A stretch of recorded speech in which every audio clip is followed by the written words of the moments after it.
Welcome into the Players Club, presented by Pepsi.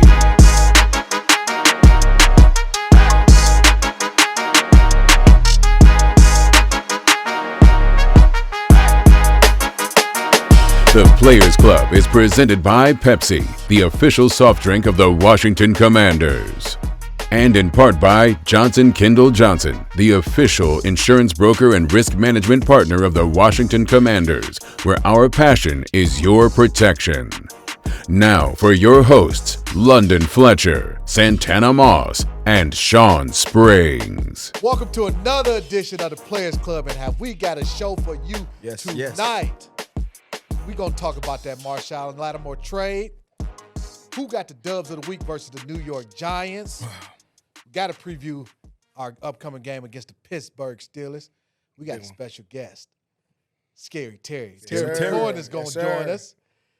But first, we got to talk about the Commanders' big trade. Oh, yes. And Tana, we're going to let you start this thing off. Yeah, so I'm happy to be talking about this dude, just knowing what he means to this guy to the left of me, you know what I mean, in the Ohio State. He gonna get into it. Oh, you already know. But in all seriousness, man, like when you guys heard, you know, when it hit the wire that we was getting Marshon Lattimore, what was the first thing came to mind? You know, I want to start with you, London. So Marshon is from Cleveland. Yeah. I'm from Cleveland. One of my good friends actually was his high school principal. Went to Glenville High School. Shout out to Coach Glenn. Ted Ginn Sr. was his head coach in high school. Okay. We all know Ted Ginn Jr. The neighborhood that he grew up in, I mean, dog. Like you got to scrap fight for everything. Rough. So I was thinking, like, man, we finally got us a lockdown corner, a guy that you can assign to whoever that team's number one corner is and say, hey, you got him. We're gonna worry about these other guys. So that was the first thing that came to mind, man. We needed to add to the pieces to this team, and not just for the team's number one receiver that we go against, but looking forward, like they feel like we really can make a deep playoff with this team that we have. Yeah, that's one of the first things I wanted to ask because I just know, you know, from y'all guys' perspective, being a defensive guy, and then, you know, coming over to you, Sean, being a cornerback, what would be his impact? I mean, you watch these guys for up to we played 9 games this season so far. What is one thing, knowing when we picked him up, what instant impact can he bring to this secondary and this defense? I think the instant impact is obviously, you know, he gives you the ability to play one-on-one coverage, and he gives you the ability for Coach Witt to be able to play zone schemes as well. Yeah. And he's physical at the point of attack. He has the ability to tackle. But I think what London said was really important. His attitude coming out of Cleveland, like when he said a dog, like the kid is a dog.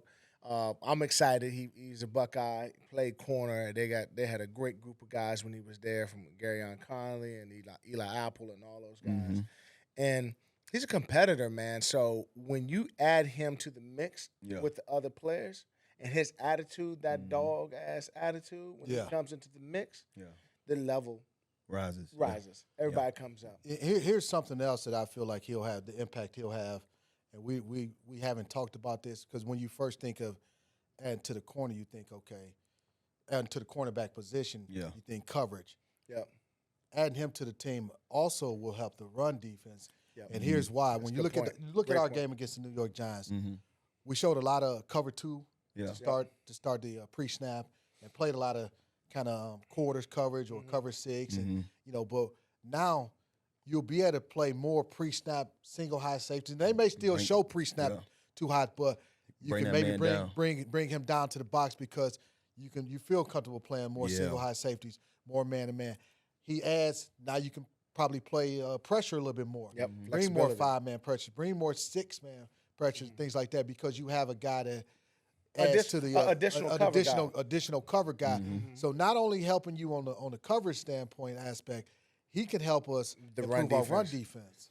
Yeah. So New Orleans gets a 3rd round, 4th round, and a 6th round pick from us, and we get him with a 5th round pick. Do you think that was some good, I guess you can say, capital that we gave away for him? I think so. When you consider, you know, one of those picks came from the Jahan Dotson trade. Yeah.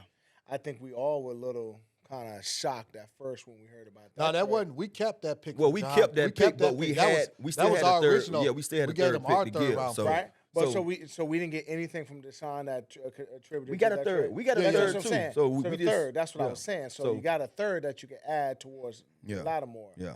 So the third that we got from Philly was Miami's third round draft pick, which is a high. If you look at where Miami's at right now, we kept that pick from gave them from our third. We gave round them our draft, third, but which which a lot later in the we can afford to do that because we could had an extra. afford to do this. We had an extra third. So and then that 6th round pick came from us giving away your John boy Ridgeway. Yeah. So I think it was an excellent move in London. You touched on it. When you make that decision to go after Lattimore, that's saying we know that we're going to play some tough receivers at Philly. Mm-hmm. We know that Detroit got some pretty good receivers. We know that Minnesota may have a Jefferson or somebody that's pretty good receiver.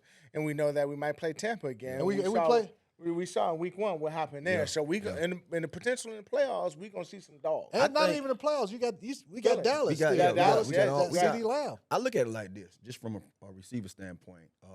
One of the things that's been clear to me just watching our guys in the secondary is that we're not that far away. You know what I mean? Like even St. Juice has elevated his game this year, how physical he's been playing. So one of the things that we talk so much, right before these shows, and Smoot said something that I couldn't think about it enough when I saw that trade happen. Is Smoot was like, bro, we've been forcing guys to play out of position. Yeah. Now you get a guy to say, okay, you the one, you the man. So here's their man. Go lock him up. Right. Now you get a St. Juice and all those other guys to be able to fall back into, a favorable matchups where St. Juice can get a number That's 2, a good point. and then now you can get Sanders still to get in, go in the slot and play the nickel, or vice versa, however you want to do it. But it also, besides those guys getting into different, I guess 1, 2, and 3, positions as far as corners. Now Joe Witt gets a chance to say, okay, now I can play the defense I want. Now I can put him in these coverages and these schemes and these looks that I'm baiting you to do something that you want to do, because now I don't have to be soft trying to, I guess you can say, protect anybody out here in the secondary. And here's another element of that. You mentioned St. Juice, Sam Steele, I had Lattimore. Yeah. Noah Igbenogany has been playing really no doubt. He's been playing great. Yeah, he's been playing good. And it might be a situation when you're playing 3 corners, you might say, hey, I'm going to keep Igbenogany on the field, and it might be Sanders Steele, Igbenogany, and Marshon Lattimore. Your best guys. We called it penny when we had the 3 corners on the field. Yeah, or you may say, we're going to go dime. We're going to have 4 corners on the field, and I can have – maybe I'll put Igbenogany to play the tight end. We'll talk about that, London, because that's 11 personnel, because now you can be dime or nickel versus 11 personnel, right? Yeah, you can be so if they got 3 receivers on, and it's an obvious true passing situation, right? Where it's not like a 3rd and 3, 3rd and 2 situation, but if it's 3rd and 7, it's 3rd and 8, 3rd and 10, instead of having a linebacker potentially. And they had I know a lot of times they'll bring Percy Butler in, have him cover. Now you got 4 corners that you can have on the field. Have that true corner cover that tight end, and you have more flexibility against the packages that you may see and they'll mix and match, and they'll find who are the best guys for that game. Yeah, and Joe Witt Jr. talks about that. Yeah. It's like who are the guys that gives us the best chance to win this game. Well, and the thing I like about this team, because we had a situation in Washington where we brought D. Hall in. Yeah. In a room full of personalities and first-round picks. Mm-hmm. Now you not Smooth. Smooth won the first round. He won the first round. Come on, not my boy Smooth, but personality. Personality was first round. He wasn't the first rounder. But the question is, you bring in a guy like Lattimore. You said, he earned that respect in the league, where he's been All-Pro, Pro Bowler. Mm-hmm. So now, guys, when you bring in a guy like that who's proven his body of work over the last 7 years, you know that the guy's gonna respect that, and it shouldn't be, because London is talking about 4 guys got to play, or 4 corners, or 3 corners got to play. Sometimes the ego can get in, but this team loves each other. But I was going to say that. What Sean was, we had a package. You mentioned a penny package. Mm-hmm. Well, in that penny package, we would have have 4 corners on the field, take one of the safeties off, leave a linebacker on. Blue had the flexibility where he could play safety, and he also can play in the box. Thinking about that, when Lattimore reminds me a lot of you. You know, a bigger corner. He's not afraid to tackle. You can do a lot of things. He's going to mix it up. You can assign him to the number one guy. And then also think about when we acquired D. Hall. That was a middle of the season type trade too. Exactly. It was, that's what I mean. We picked him up in the middle of the season. Similar situation. You kind of mentioned it because I was going to get to that question of asking you who are a corner that y'all can identify that say Lattimore reminds you of this particular guy that you played with. Yeah, it's Bluefoot. Very similar in the sense that he just versatility, and he physical. He's a tough kid. Like, and the thing about it too, like a lot of people don't know about it. He can run, man. Yeah, like he can really run. And we had Davis, who's a bigger guy, but his hips, he's smooth in transition. And I can't tell y'all enough about what a dog attitude means. And we talk about this all the time. Like, corners have to be able to say, I'm okay being number one. You know, I'm okay. I'm comfortable, right? And that attitude and that confidence gives Joe Witt that confidence. It gives the secondary the confidence. The linebacker and D-line the confidence. Man, that I just think about the battles him and Mike have had. Those are some epic battles. And both of those guys, they would have their moments. Mike would have his moments, and Marshon would have his moments. So those are the type of thing. And hey, you might have scored a touchdown against me. You might have caught a big pass, but this next play, I'm strapping it up against you. So I love that part of an aspect about him. Yeah, I love it. I love it as a whole, man. I just think when you looking at what we've trying to create here, especially from the culture standpoint, and what you've seen already prematurely throughout this season, like that's what you've seen. That's the play you've seen. And he's coming into a system basically that's, I guess you can say designed for the type of player he is. You know what I mean? Like, no holds barred means business, and he's going to go out there and handle his business. So I'm all up for it, man. Can't wait to see him play. All right, man. So as we mentioned, we got to talk about this game, the game we just had against the New York Football Giants, man. Swept the Giants. First time in a long time. Yeah, first time in a long time. That we were able to sweep the Giants, man. We love beating the G-men. Fellas, we got to hand out dubs of the week, and we gonna rock this dubs of the week. We got turnover chain. We got the dubs of the week chain, baby. Turnover. Hey, at some point, if there's anybody watching, y'all want to send us an iced out dubs of the week chain, we appreciate that. All right, Blue, I'm gonna start with you. Who gets your dub of the week from the game against the Giants? Man, I'm going to have to – normally we pick players and Santana will pick a coach. I'm going to go up there and say, to me, it's Coach Quinn. Here's why. The coaching staff. We had a big miracle in Maryland. Yeah. Big momentum. Right. Excitement. Yeah. It's easily to lose sight of a team we were supposed to go up there and beat. How many times have we seen it in the league? Team goes on the road and they're playing a conference game and they go up there and they get beat. Yeah. Giants were 0-6 at home. Yeah. Daniel Jones has a winning record against us. We knew it wasn't going to be an easy game. London, you talk about Dexter Lawrence, B-Rob before the game is injured. Right. Surprise injury before the game. No, he was injured going into the game. Going in, but I'm saying we didn't know if he was going to play or not. Right. He tested out and couldn't get in. He tested out and couldn't play.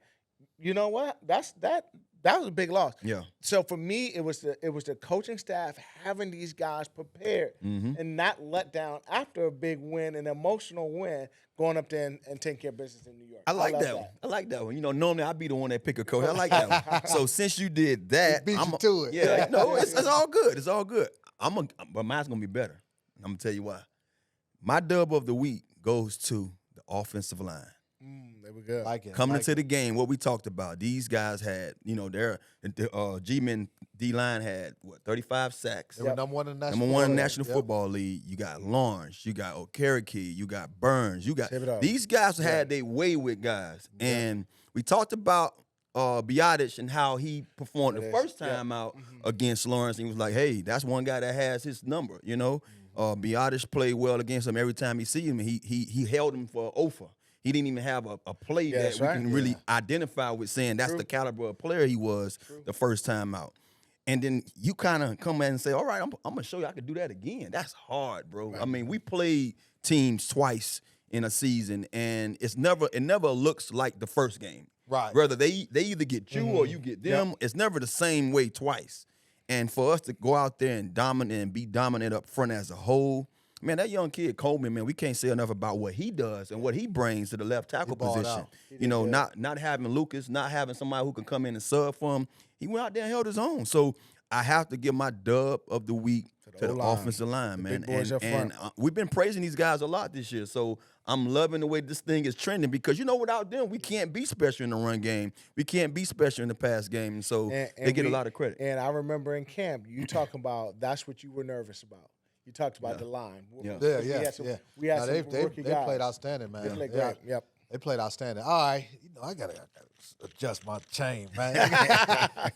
adjust my chain for the double week. This is tough for me because on the booth review that I do with Bram, we give out I got a heavyweight Commanders championship belt, right. And this past weekend it was Jaden. Jaden was the defending champ from the game against the Bears, and Dante Fowler was the competition. Jaden ended up retaining the belt. So obviously those two guys are in competition for my dub of the week. But as I sit here today, I'm gonna get a dub of the week to Jeremy Chin. Oh, good one. Jeremy Chin had his best game. Yes, he was all over the field. I thought the way they utilized him in that game was just it was terrific because they had him closer to the box. They blitzed him. I swear he played like 5 different positions. Yeah, they had him blitzing a lot. Yeah. He was excellent in coverage. Man to man, he was all over the field. He had 7 tackles in the first half. Yep. Ended up with 12 in the game. But just you felt his presence and his impact in that ball game. So, you know, in a game where defensively, you know, several guys made plays. Fowler had the 2 sacks. You know, Johnny Newton's been turning it on. Yep. But Jeremy Chin stood out to me. Yes, sir. And I'm going to have to give him my dub of the week, man.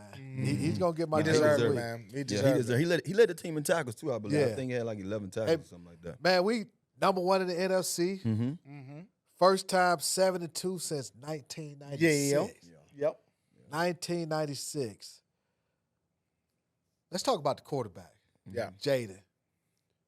Had another outstanding game. Yes. Presumptive leader in the clubhouse right now for Offensive Rookie of the Year. 100%. What about MVP? I'm glad you asked that. I'm glad you asked it for this purpose only. And because I look at it like this. Of course, they're probably not going to want to give it to him because he's a rookie. No, you can give it to a rookie. I mean, it's only happened one time. You can. But I'm just saying. Well, the last offensive guy to do it was Jim Brown. Yeah. Okay. Exactly. Oh no, I think Jim Brown almost got it. I don't even think he got it. He got it. He was NFL MVP. I remember as a rookie. I remember Robert's stint as a rookie and how he was kind of borderline up for it too. And they was like, "Well, you're gonna get the Rookie of the Year, so let's just let you get there and let somebody else." Yeah, but I look at this a lot different because not only is this guy showing you that I'm a developed passer more so than I am a runner. You know what I mean? Like people want to identify you because of your skill sets as the next guy who did that. But this is not his game. You see what I'm saying? And I love that because we've been saying it for so long. Like, look, bro, I understand he's gifted when he leaves the pocket. But his gift is I can get out of danger when I need to. I'm not looking to do that with these legs. I'm going to pass the ball accordingly. And if it's not there, guess what? I'm going to go get 3 or 4 yards.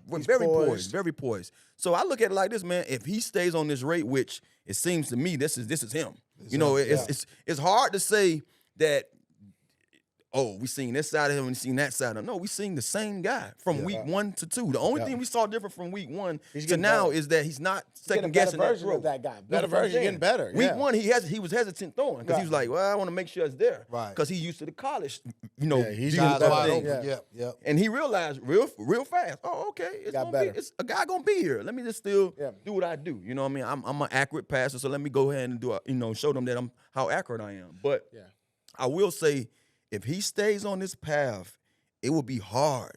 It will be hard because we know the other guy who's down the street, our cousins, Lamar Jackson. He's on that same. He's in a race for having his third one. Yep. It would be hard to kind of not give him that nod if we keep on the pace we are. Well, I think you can give it to a rookie in Lamar's plan. I think he would be nationally. I think we would consider, but we got to be respectful to Patrick Mahomes. Yeah. Pat Holmes. I'm just saying, but I don't see him being. He's not having that type of. I mean, I don't see him being an MVP right now. They're undefeated. But his team, he's doing what he needs to do when he needs to do it. No doubt. So I would say the only reason why is maybe because somebody may see Lamar Jackson or Patrick Mahomes based on, or the guy in Detroit. I mean, you got to. Oh yeah, I forgot about Jared Goff. Quarterback in Detroit. I forgot about Jared Goff. He's playing lights out. But is he in the conversation? Yeah, the conversation. Oh man, absolutely in the conversation. Like and we saw CJ last year in London, Stroud at Houston, and we thought like he came on. To your point, Santana, this boy, he's been outstanding, doing something amazing every game. Even in the Tampa game, he had almost 100 yards rushing. Yeah. So this kid he could do it. And not only is he out there doing it, he has a purpose. It's not like he's here to say, okay, yeah, I'm just trying to go out here and dominate in these statistics. No, I'm trying to do enough for us to win. Yeah. And on the side of us doing all that, I'm also having in mind what CJ did last year.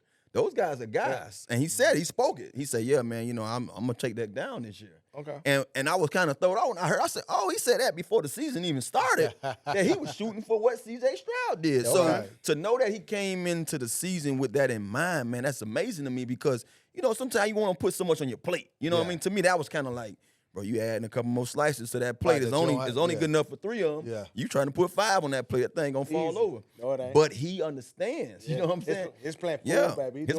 His plate can hold it up. No, he's definitely in the conversation. I think it's really you gotta have Lamar in there. Mm-hmm. Yeah. Joe Burrow's having a really good season, but sounds bad. Jared Goff. Yeah, man, Jared Goff. Patrick's gonna be in the conversation. Yeah. They're undefeated. Yeah, they're undefeated. But Lamar he's a top 5 candidate now. Yeah. He might even be top 3. I think he's a lot top of 3. teams. Yeah. I think he's top 3. Switching gears, Tanner, man, and I know you saw this. Yeah. Young dude. Still, we call him young because we're a little bit older. Yeah. Jeremy Reeves called a shot at us out, call us the OGs. You, B, mentioned myself, talking about how happy is it's like, being able to dap it up and see us after the games, man. Talking about how proud we That's are awesome, bro. of those guys, man. Now, that's when dope. You saw that? No, because you know what? And this is crazy that he said that. I didn't even know he said that, so I didn't. This is my first time seeing it. But I did a show with Donna and Tony. You remember Tony used to be our equipment guy? Yeah. Tony had his show. I think it's called the Sideline Report or something like that. And Donna was like, 10 hours behind you. And, the players didn't give me a dap. They gave you a dap. And I didn't know what she was trying to say, but I'm not sure if she was talking about that. But I told Donna, I said, Donna, I'm going to be honest with you. They have to warm up to you. They have to understand that you're there for them. And I say, being on this side is hard because I remember me doing the same thing. If I saw a guy, whether he played or not, if he's reporting us, I want to make sure he's saying the right thing about us and he's not just here to dog us or whatever. And now those guys are, reaching out when we do extend our hand. But I'm there for support, whether it's good or bad, man. I've been in those shoes. So, I'm a guy that's mindful that sometimes they don't want that handshake if the game wasn't their way. Right. So I won't even bother them, but I still clap them on, let them know I'm here, man. Good job. Next time, you know what I mean? But it's love to know that your love is being felt. Yeah, it's I saw it. I happened to see it. I was on my way to the airport when I saw it. Okay. I might have even been at the airport.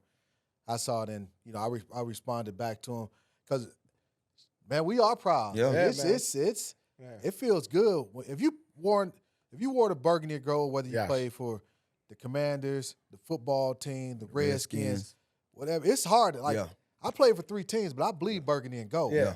So for them to be experiencing and having the type of season they're having, Let me say this too, because I have to say it. You know what's so crazy? To have a brother that actually played in the league as well. Yeah. Played for the New York Giants, won a Super Bowl with the New York Giants. I kid you not.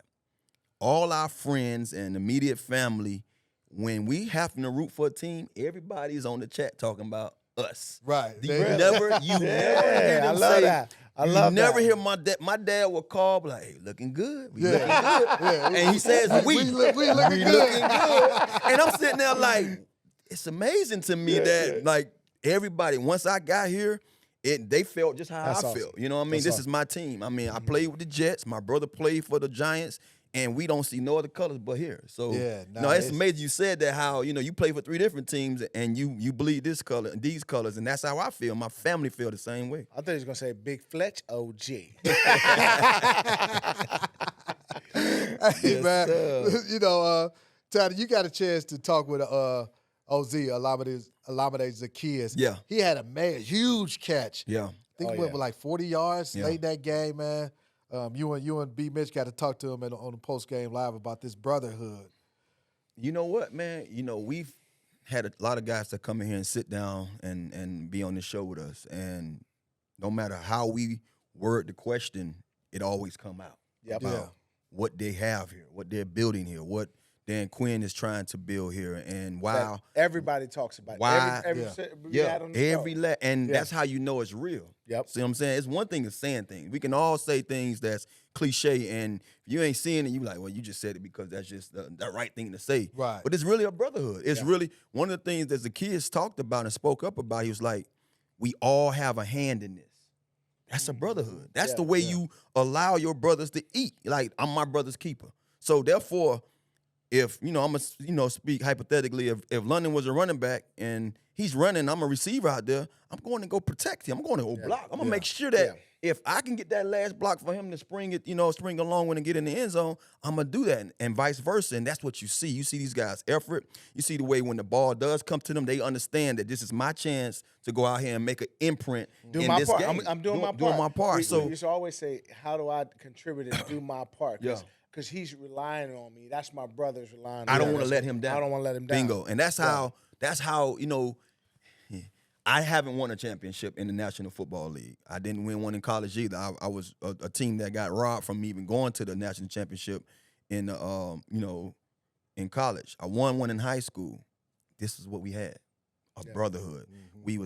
We was for each other. We did things with each other. I remember that year when we started putting on and it's crazy because people don't do this, but we was putting on orange sweatpants and wearing our school football shirts and getting in vans and going to the movies. And you would look at it like, all these guys dressing like each other. Yeah. But that was a bond. That was like us bonding together saying, man, let's go do something outside of this field. And before you know it, we in the state championship game. Like, this is what we built. And so you see these guys doing it, man. You can't take it lightly because you don't know how soon it would turn around. Right now, we seeing it before our eyes. It turned around pretty quick. I heard y'all had a pretty strong bond on that 2005 team. We did. Yeah, y'all had a really strong bond. We did, and it was one of those things where it was actually the 04 team. It started in 04 because that was Santa one here, 05. Yeah, okay. But 04, I know they're saying though. Yeah, I remember that too. A lot of those guys came from the 04 So team. we all came from different locations and in free agency under Coach Gibbs. And we loved each other, man. Like it was hard, you already know Coach Gibbs didn't change. It was hard, but like you felt bad if you let down. And that carried on. Like in London, even when you were here and you came in, it felt like I don't want to let London down because I remember like in a meeting, London will tell you, he'll remember this. London ran the meetings on Fridays, right? Mm-hmm. We ran the film. And I remember if we didn't know it or like we didn't know like, hey, on third down, we're supposed to make this done or we're going to do this or this is the call we're going to make. And if somebody blew that call or blew that check and we talked about it, that brotherhood, you like, man, I don't want you to let down. But it also felt good when we did it together when we were able to execute. Terry talked about it and people talk about, we saw the interview with Terry when he talked about the coaches trusted me and we executed and we blocked and stuff like that. And on the 05 team, it was the same way. And winning breeds brotherhood. Yeah. Oh yeah. And that's what it's about, man. And you're absolutely right, Tanner. Like, man, every single person came on the show, and it feels good. It's rubbing off on us. We're a brotherhood. Yeah, no doubt. You mentioned Terry. We're gonna have Terry joining us on the show. Yeah. Tanner, No doubt. you got something special, another segment for us, man. Hey, man, this is my favorite segment. It's Drive Time with yours truly, 8 to the 9. It's time for Drive Time, presented by Eastern Automotive Group. Any car, any way, for everyone since 1988. I'm going to ask you guys, man, give me some of your memories, your fondest memories since we playing Pittsburgh this week. Yeah. What's something stand out? I'm going to start with you, Bluefoot. What's something stand out about what you did against these old Steelers? Well, one of my memories about the Steelers is not necessarily what I did, because I remember one time I had a grand idea in my head that I was going to run up and hit Jerome Bettis. It's a true story. You get something as a player. I'm glad how you say it was a grand idea. Because sometimes you get in your head. I told my dad I was going to build my reputation on Jerome Bettis. Wow. And they were running a power ball, and I said, you know what? He's not going to see me. I'm going to run up and hit him. And I ran in there with all my might. And at the last minute, he saw me. Oh, man. Next thing I know, he stepped on my chest and my face and kept going. And so that was a fond memory. But the other memory is there's no Steeler memory without bringing up S-Dot. We were playing in a game in 2004, man. And I remember S-Dot hit Willie Parker on the sideline. Willie Parker was out for a catch, and Sean just came off the sideline and just smacked him and slid him up under the bench, man. So I remember that. You know, me getting ran over and S-Dot knocking out Willie Parker on my memory. So you think, Sean, you played corner, right? Yeah.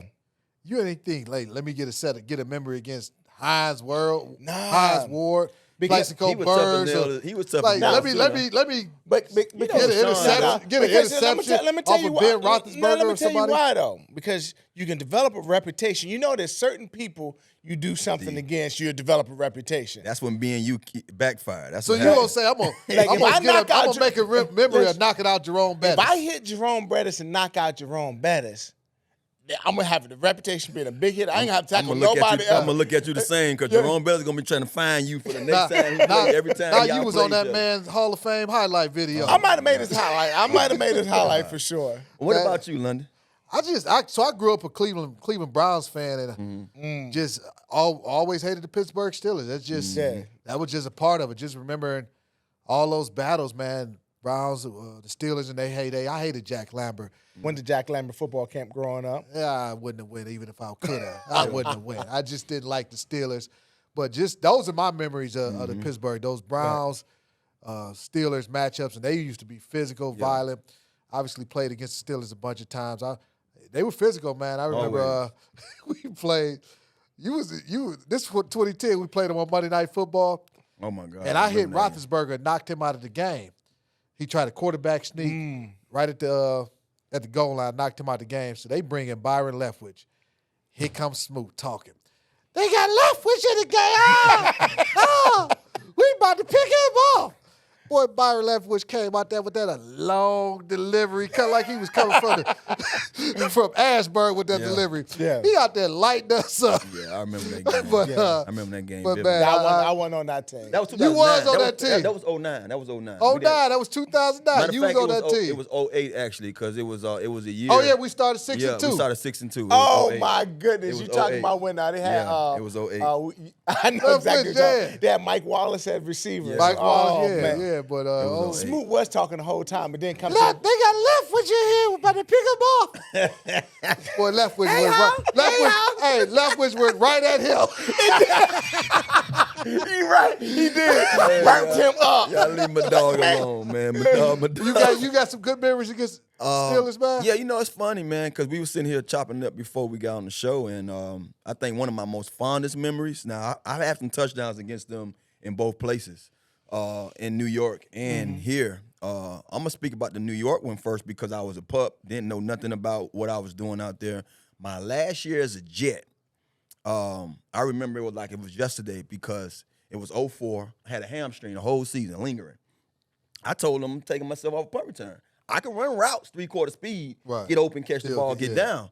I got healthier later in the season, and we made a playoff push, and I balled out at receiver in the playoffs week 1 against San Diego. I had 100-something yards, touchdown. And I remember coming home, and I'm just feeling good about myself. I'm overconfident right, now. You feeling good. So I told Herm, I say, hey, Herm, put me back at punt return this week. I'm running it back. I never call my shot. I'm not. That ain't me. That ain't my MO. I'm not gonna call my shot. So we get to Pittsburgh, at Pittsburgh. Second punt return, I took it to the house for 80. Ooh. And didn't know then, but I know now that was the first punt return in Jets history in the playoffs. Really? Oh, wow. Yeah. Wow. So that's one that stand out the most. I think the second memory I have of Pittsburgh, I got to talk about the good and the bad. Man, we went to them in 2012, and it rained like a slushy rain. I scored that game, but I feel like we dropped balls that we would normally drop. We won't normally drop. I mean, the ball was ricocheting off of us all type of ways. I remember looking at RG at one point like, bro, don't even throw it over here to me. It's no way to catch it. You know what I'm saying? Boy, speaking of getting hit, you remember we tried a quarterback pass, a flea flicker, a pass to RG3. A pass to RG, yeah, double pass. Yeah, I remember. I don't know who threw that ball to him, but Ryan Clark. I remember that. This pass was so telegraphed, like it had no. Whoever threw this football had no business throwing this ball. Was it Pierre? It might have been Pierre. I don't know who it was, or was it Banks? Whoever it was. It might have been. Because Banks threw me Whatever it is, it was a bad idea. It was one of those things. He hit RG3 the same way. Yeah. Sean Taylor hit. Was it Willie Parker? The bad idea, Coach. Bad idea. Bad it idea. was nobody was fooled. Mm-hmm. Yeah. This thing was so telegraphed. Like, hey man, you need to tuck this thing, or you need to throw it out of bounds, 15 yards. No, he still threw this thing to Griff.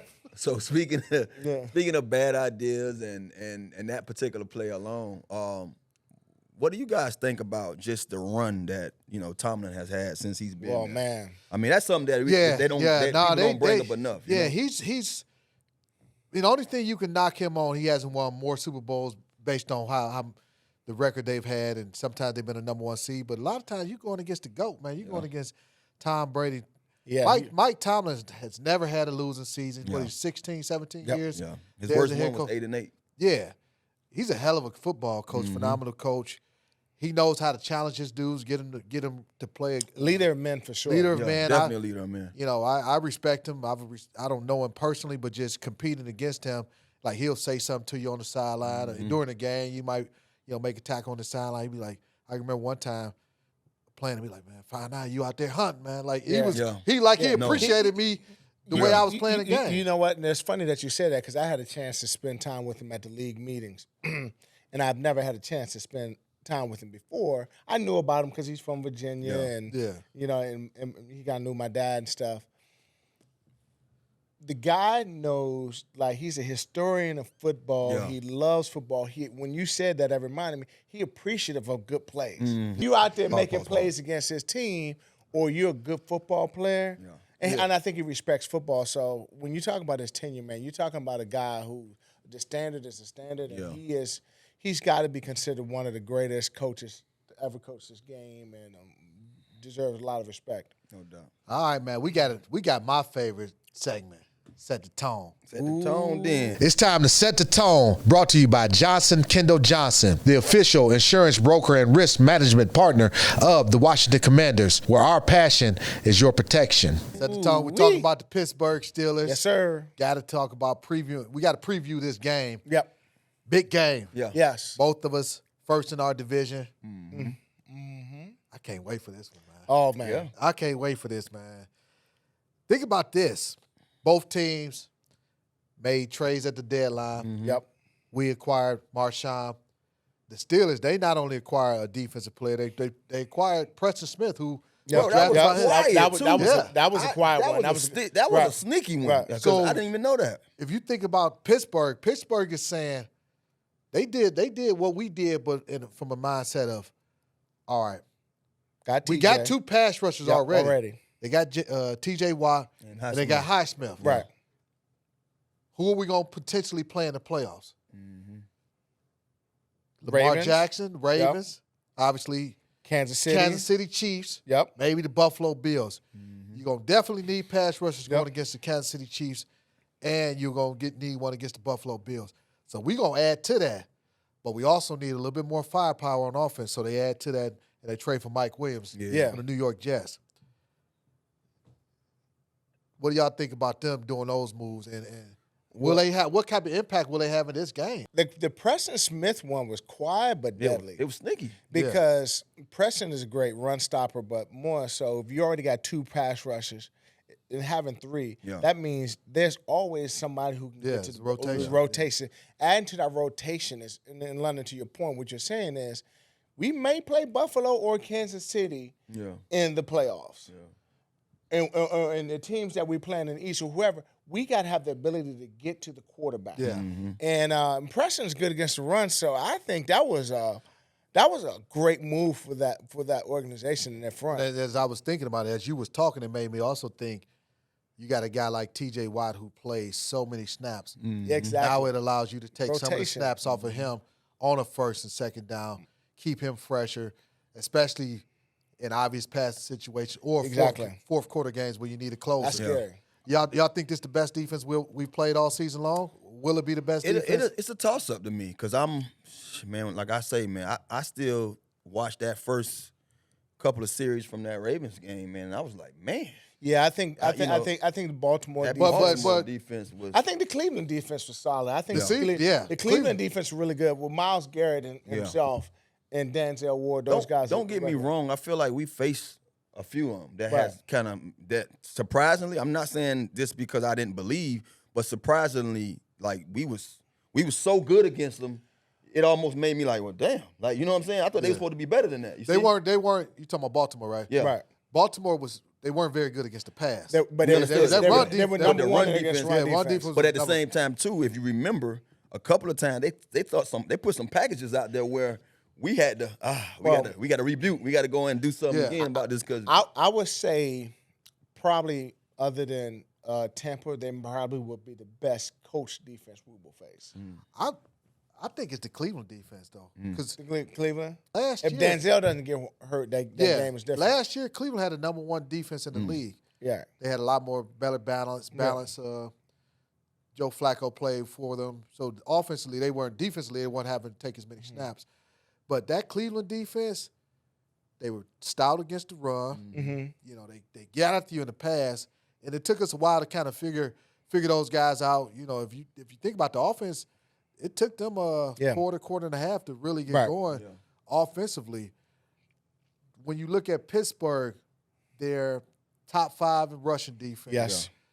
I don't know where they're at pass defense, but you got guys who they're susceptible in the pass. You have to, but you got to count. You got to find. You got to know what Minka. You got to account for Minka. You got to account for Minka, but you got to account for T.J. Watt first. Oh God, yes. You got to have a plan of how you're going to deal with that dude right there. My thing, too, is something that has been that showed up is, you know, they're top. You know, they're actually 4 in stopping the run, you know, defensively. Yeah. But their weak spot is stopping the run against a running quarterback, a guy who can do what he's doing. Like, if you watch the game when they played the Giants, we know what Daniel Jones does to us. Yeah. But they gave him a lot of love, like, you know what? Let us be mindful. He can break and he can get outside this defense. So I was watching that game closely because I'm like, oh, okay. So they were showing Daniel love that much.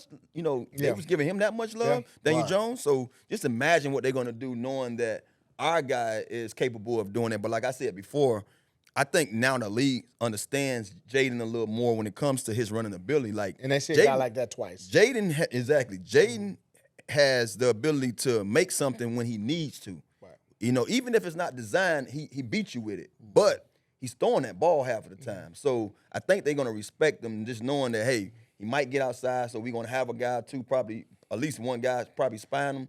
But we can't I'm quite sure they're going to have to be very similar to Baltimore. I was looking at the way those ends, T.J. Watt and Highsmith, let's call them edge rushers. Yeah.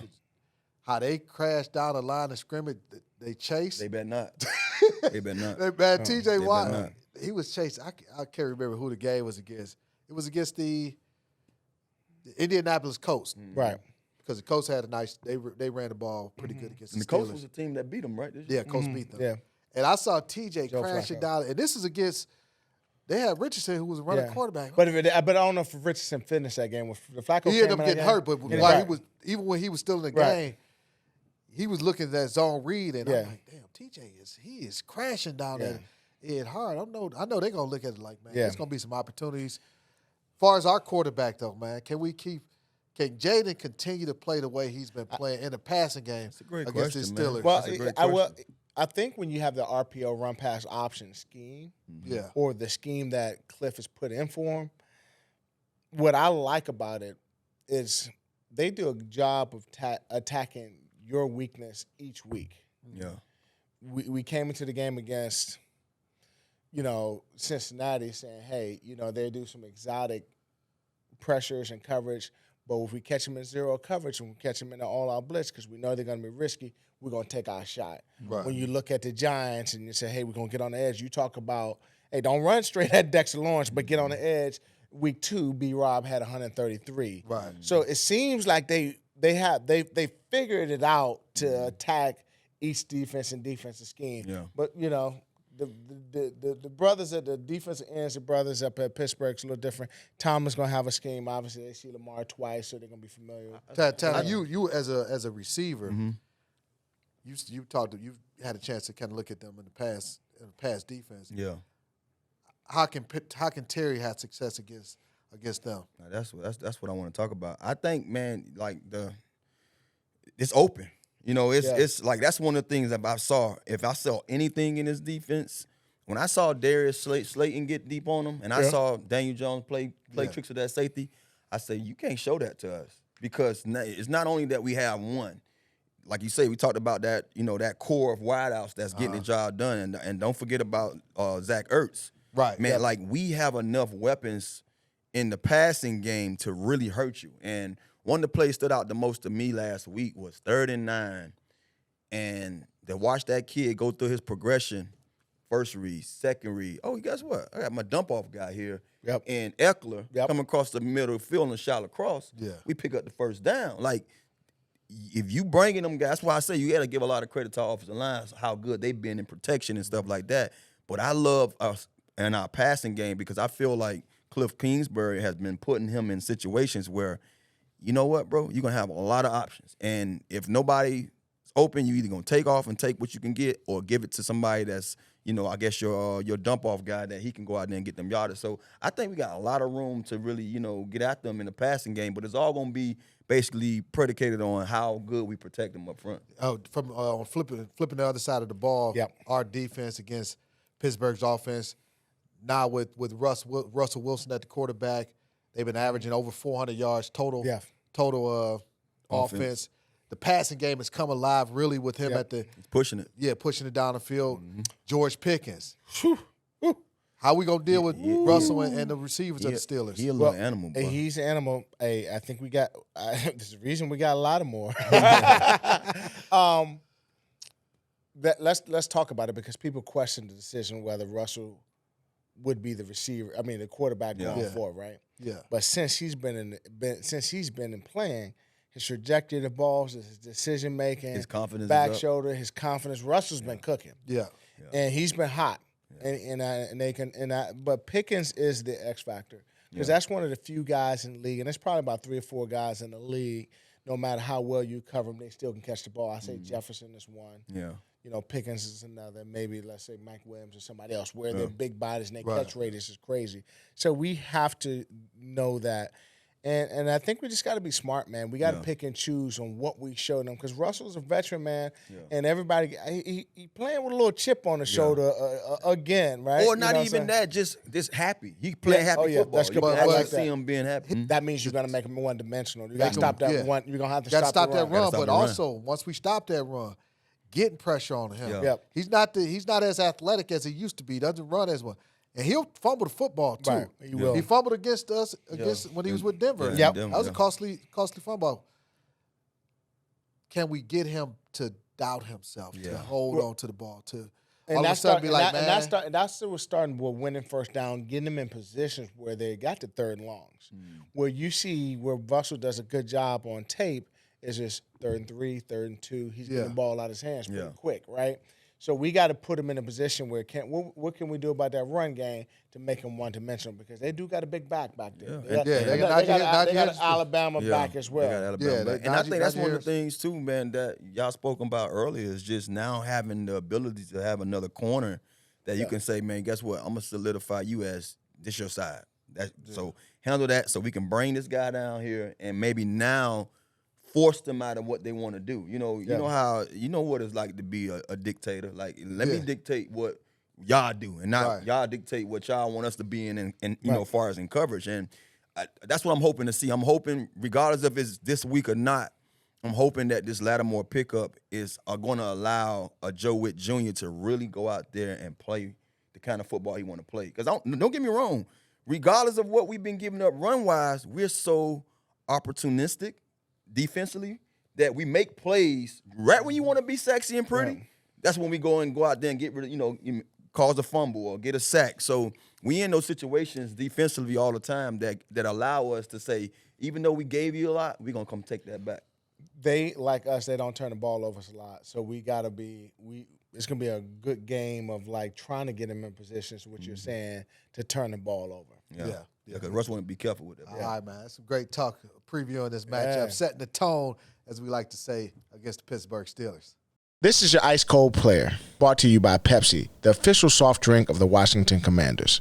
Welcome back to the Players Club. As promised, we got Terry McLaurin. Terry, we appreciate you joining us, man. You, brother. Yes, sir. Appreciate y'all having me. All right, man. 7-2. Got to ask. You've been here. This is your 6th season. How fun has this season been? I'm having a lot of fun. It's probably been collectively my most joyful season. Just from the start when DQ and everybody got here, just the standard they put in place, and the first day that he said, "This is going to be the place for you if you're a dog competitor." I kind of sat up in my seat. That's me. He's talking to me. You know what I mean? So since that moment, just the way he's helped us build this team, the camaraderie that we have in the locker room, the work ethic that we put in each and every day, and I think that's what we hang our hats on at this point in the season. The work that we put in during the week, executing the situations. We've had multiple situations come up over the past few weeks that have determined scores. The Hail Mary determined the game. And so just the emphasis on the details has been there since he got here. And I think the competitiveness between offense and defense, we've been going at it against one another. But then on Sundays, it's just what we do. You know what I mean? Like, I think that's one of my favorite messages he says is, you don't got to get up you don't have to get up for big games if this is what you do. If this is how you prepare each and every week, there's no rah-rah speeches. It's how we get down. So I'm all on board with that. And it's been really fun just to see so many guys have a hand in our success this year. With all that being said, just that statement alone, will raise anybody's eyebrow, especially if you're a dog, especially if you're a guy that's been getting out of the mud from day one like yourself. But did you notice a instant change? Like, far as just how things have been going for you previous years to just that as soon as he got in the door, did you see things as just like, you know what, this have a different feel? Yeah, I think just the competitive standpoint, each and every day we have a competitive period. You know what I mean? Our mantra of the team is really the ball is life. So every day defense is talking about how they could get the ball back into the offense hands, create turnovers. And offense is how we break tackles and how we protect the football. And I think those are the things that are showing up. So I think right away, a lot of coaches can have like coach speak, you know what I mean? Just stuff that sounds good, but everything that DQ says, there's a purpose and there's a reasoning behind it. And so when you got a group of guys, good group of veteran leaders and a great young group that we drafted in here, buy into that message, you start to reap the benefits of it. So I think for myself, it's just coming in and off the off season that I had, just putting a lot of work in, try to be the best version of myself for Jaden and the rest of the quarterbacks. Obviously playing with Cliff, he's going to put you in a situation to be successful. And, I'm having a lot of fun because, my opinion is also value when they ask me, you know what I mean? And they trust what I'm seeing out there. If I feel like a certain leverage or a certain coverage is beneficial to what we can exploit, then they're all ears about that. And we go out there and execute it. So that's just fun. As players, we all know, like, when the coaches is listening to you and then implement, some of the ideas that you have, it just adds even more buy-in to you as a player and as a team. And I think that's what we're seeing on all three phases. Hey, man, we always talk about this organization and the guys professional. When we think about professionals, your name comes up all the time. Big time. Appreciate that. And we were wondering, like, man, we saw all that emotion. You talk about listening to you, all that emotion in Cincinnati. Yeah. Big catches. You didn't complain. We talked about it on the show. Like, man, Terry was professional. We saw it pent up, man. Yeah. tell me, just walk us through that again. Because Tanner came in was like, I hugged her. I felt the energy. Felt that energy, man. and it just came on. But, bro, you could have complained, but you was like, then it was pent up. Yeah, no, for sure. I think it's definitely been a journey, and everything hasn't necessarily go as you would imagine. But I've always tried to be true to myself and stay within my character. But also, I've learned over the course of my years to advocate for myself as well. You know what I mean? Be a little bit more assertive when those things are necessary. But it's easy when you got coaches who are asking for your opinion, who trust you in those situations, are going to continue to put you in a situation to be successful.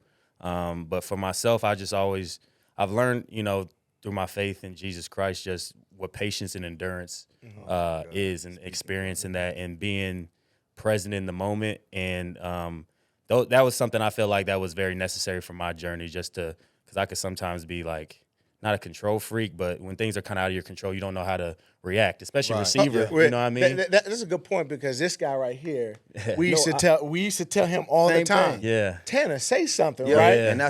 But Tanner was the guy who was like, nah, man, I'm just gonna do my job, right. and we'd be like, Tanner, say something. Yeah. So and then I would say, Tanner, later in the years as we develop a relationship, he would say, man, I didn't want to be that guy bringing attention to me. So he was always talking about balance. And it sounds like that's the same thing. It's balance.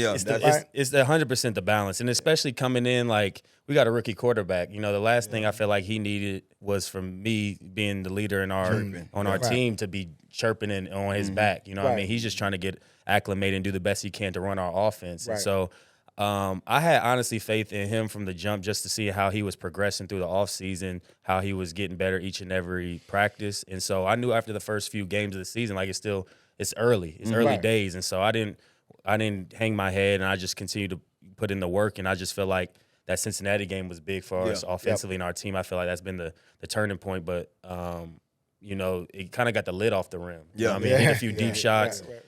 Zero coverage, game on the line, quarterback receiver make a play on top of J-Mac picking up the blitz, and it was a high level execution on that play. And since then, it seems like we've just been off to the races and been able to counter off of some of the looks that we've given to keep teams on their toes. Okay. I wanted to comment on that when you said staying true to yourself. People don't know how important that is, and trust me, because we was talking about, hey man, shouldn't Terry be getting? I'm like, but why force it? Everybody knows that Terry should be getting the ball, but you don't want to force it. And as a receiver, you don't want to be that guy. If that's not your game, for sure. If me talking to the coaches and talking to the quarterback's not my game, I don't want to get out of character. What I want to ask you though is, because I've been in them shoes, how hard was it blocking everybody, all the noise out? Because as players, we see the TV, we see this. Now we have social media. Terry need to be doing this. Terry, did you block it out? Because I would just tell folks, man, don't turn that stuff on around me. And I didn't read anything. So what was your process of saying, look, I got to stay in to what I do and how I do it, but I also got to, stay in my whole bubble and not be distracted by all these other folks trying to advocate for me to get more, more attempts? That's a great question. I think first and foremost, I have a great support system around me, not only in the building, but in my personal life with my fiance, my agent, my parents, my friends. And so for me, it was just continue to put the work in and trusting that the work's going to show. I mean, ever since I've started this journey in football, like, the cream's going to rise to the top. What's done in the dark comes to light. You reap what you sow. All those things I believe in. I continue to speak those over my life, especially when it's hard. It's easy when things are going your way, but when it's hard is when you see the true character of a person. And, again, I just wanted to be true to that. And, on the other side of that now, it's just nothing more sweeter knowing that I didn't have to tweet force it, go out of my character to get my blessings and to continue to grow as a player. But I just think I tried to keep my confidence high, you know what I mean? Trying to stay true to myself and knowing that I feel like I'm one of the best receivers in this league and just needing the opportunity to show that. And I feel like this year with the group that we have and the coaches, they've allowed me to show that. And, it's something that I've always known that's there, but just being able to show it is another thing. And now with social media and everything and all the commentators and things like that, obviously you hear that, you know what I mean? But again, they don't know what's going on in between these four walls. And I think something that I had to tell myself early at Ohio State too, because that fan base could get loud. You know what I mean? The people who are speaking on you or speaking on the situations that are going on, like, I got to a point where I was like, okay, they don't determine if I play, how much I play, if I get the ball in the NFL. You know what I mean? Like these people on the outside, they're doing their job, but they don't determine anything. And if you let those things start to seep in and you start gravitating to those things, that's on you. Honestly, I feel like it takes your attention away from the task at hand and you lose focus. I feel like the only way that sometimes I'm not successful if I'm getting in my own head, if I'm worried about like, dang, I ain't touched the ball. I mean, you human. You know what I mean? If I ain't touched the ball, like, oh, well, this, that, and the third. And then that your opportunity come and it slipped through your fingers. And then that's a whole nother issue. So I'm at my best when I'm focused, having fun, you know, being the energetic guy that I am, trying to help our team win and being a dog on Sunday. Speaking of Ohio State, you got one of your former Ohio State teammates traded. You start smiling. That smile says it all. Yeah. You play with Marshon at Ohio State. He's from Cleveland. I've known about him a long time. I know what part of Cleveland he's from. You talk about dog-ass competitor. That's what they had to do in high school. For the fans, what is he bringing to this table, to the team? And did they talk to you about and ask you about Marshon before they made the trade and all that type of stuff? Yeah, there was a few conversations here and there, but ultimately AP and DQ, they're going to do what's best for the team. Right. But you know, I got questions obviously about Marshon, and you know, I have a lot of affinity from him because we came into the same draft or same recruiting class at Ohio State, so we gone against each other since a long time. And one thing I say about him is like he's a dog. You know what I mean? And I know that's like thrown around a lot, but a true sense of the word is a dog. Like he's a competitor. He may not say a whole lot, but his play gonna do all the talking. And I feel like he can match up with any receiver in this league. He's extremely fluid at the line. He has long arms. He's great in his transition. He makes plays on the ball, really good ball skills. And again, I think he's a guy who can help elevate our defense, especially the kind of scheme that we want to run and be able to, single up some players. So I think he has those capabilities to help our defense take it to the next level. And I think the best way to see the kind of player is seeing how he goes against another alpha like Mike Evans. You know what I mean? Right. If you just go watch that film, like he ain't backing down from nobody. Yeah. He ain't ducking it. You know what I mean? I'm just smiling, he's man. I'm a proud Buckeye, man. I didn't even say that. I didn't even say that, but y'all know I'm happy. I'm so happy, man. Can't tell me nothing about Ohio State defensive backs. He a dog, and I'm excited to go against him. He's gonna make me better in practice. He's gonna elevate our room receivers. He's gonna elevate the DBs, and like I said, when you add those kind of guys into your locker room, onto your team, those are the dog competitors that DQ was talking about. Bringing a lot of guys like that in, and then it's just infectious. You know what I mean? You see those kind of competitors, how they prepare, how they practice, how they play, and they affect the win-loss column. So I'm excited to help him get acclimated here, help him any way I can. But I know he's ready to buy in and help us get to where we want to go. Oh man, we could chop it up with you all day. Oh yeah, for sure. But we know you got to get going as we have all of our guests sign this football. Yes, we appreciate you dropping your autograph on no that. Doubt. Hey, that'll do it for the Players Club. Yeah. Scary Terry, best in the building, in the business. That'll do it for the Players Club.